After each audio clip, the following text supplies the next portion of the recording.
Hey, you guys, welcome back to my channel. And if this is your first time here, welcome. So, what I'm currently about to do is a traditional sew in. Now, what a traditional sew in is back in the day, we used to call them a sew in with a leave out. It's the exact same thing. So, that's what I'm currently going to do on my client today.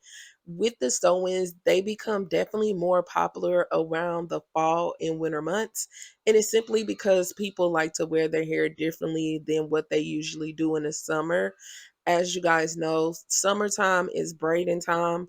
Braids are very popular in the summer. So in the winter, it's more silk presses and your traditional sew-ins and things of that sort for my girlies. So that's what I'm currently doing today. So stay tuned.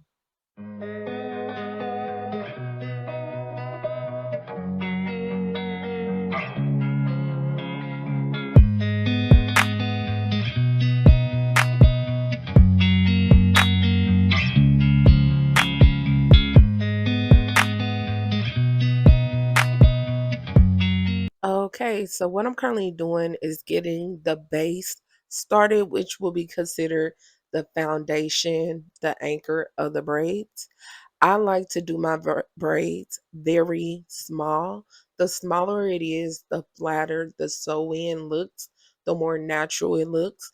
And that's always my number one mindset whenever I'm doing anything is how natural does it look? And that's when I'm doing color, when I'm doing hairstyles, when I'm doing sew-ins. It has to look natural to me. So keep that in mind when you are doing a sew-in. The flatter the braids, the better it is. The closer the braids, the better it is. I like to braid this way. I don't like to braid in the beehive circle. With that, to me, it doesn't get as flat as doing the braids and dish attaching them one by one. Now, in this video, this is not really considered a tutorial because I like to keep my videos quite short.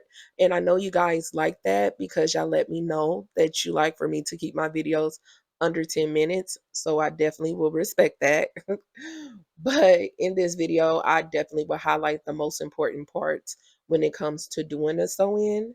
So as you guys can see, I left her perimeter out because she wants the ability to wear it in a ponytail and also to be able to wear it down with a middle part.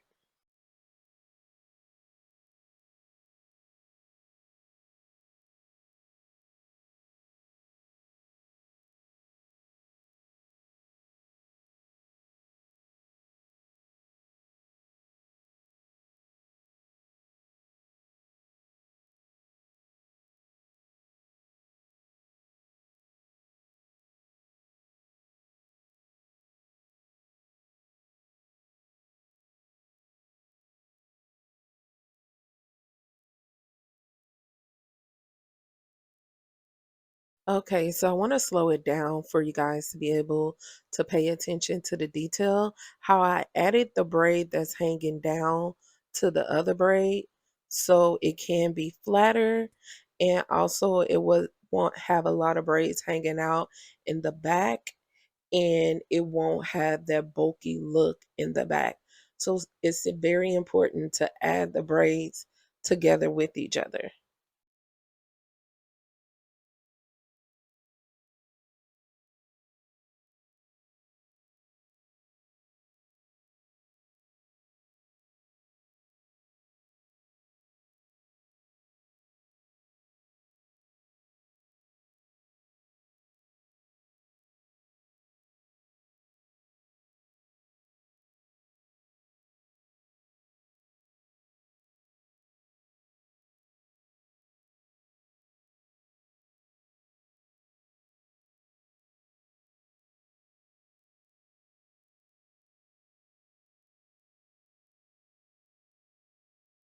Okay, so after you finish braiding, it should basically look like this. And I always sew the braids together again, once again, to make them tighter and neater. And also, it helps with keeping the braids looking flat. Once again, we want flat braids for a natural look. Okay, so for an extra layer of protection, I love to put a net on my client hair. I know this is very optional, and leave comments down below. Are you the type of stylist that like to use net when it comes to doing your sew-ins? I really love them. It really helped me secure and anchor the style. So for the very first track that I put in, I like to put it under the braid and I sew over the braid to connect the hair.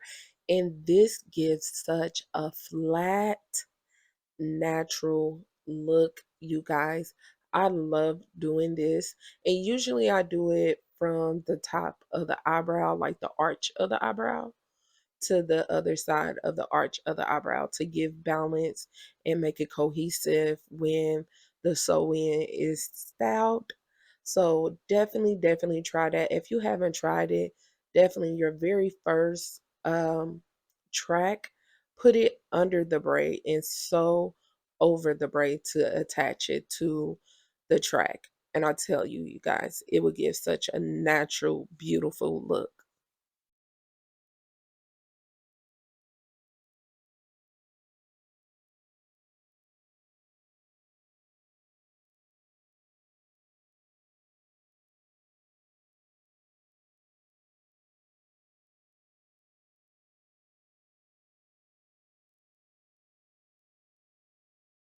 So at this point, I'm completely almost done with the sew in, but I like to go back and fill in more tracks where I can because with my client and also myself, I like to give a fuller look. I do know some people double the tracks, and that is one way you can do it. But personally, me, I like to cut the tracks and add in where it needs more volume because that looks more natural to me. And overall, it gives a very flat look when it comes to the sew ins, and it doesn't give off more of a wiggy look to me. So when I separate the tracks and I lay on one by one, very close to each other, and then I fill in where it needs to be filled in, it gives the overall desired look I go for as a stylist.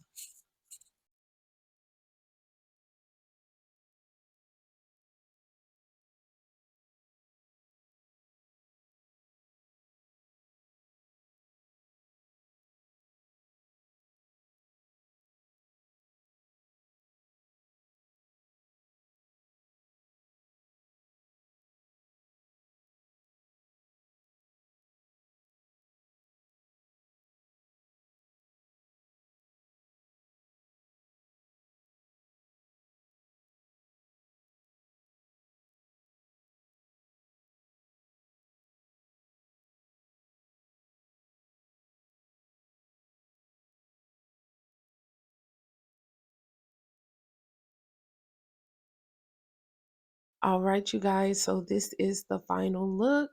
It came out so beautiful. I love it so much. And it looked very natural.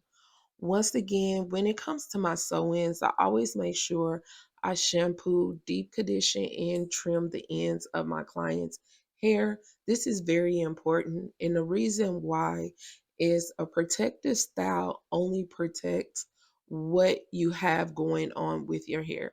So if you put your hair in a protective style and your hair is already damaged, it's not a protective style anymore. It actually is a hindrance to the hair and is breaking down the hair and it's destroying the hair in the style.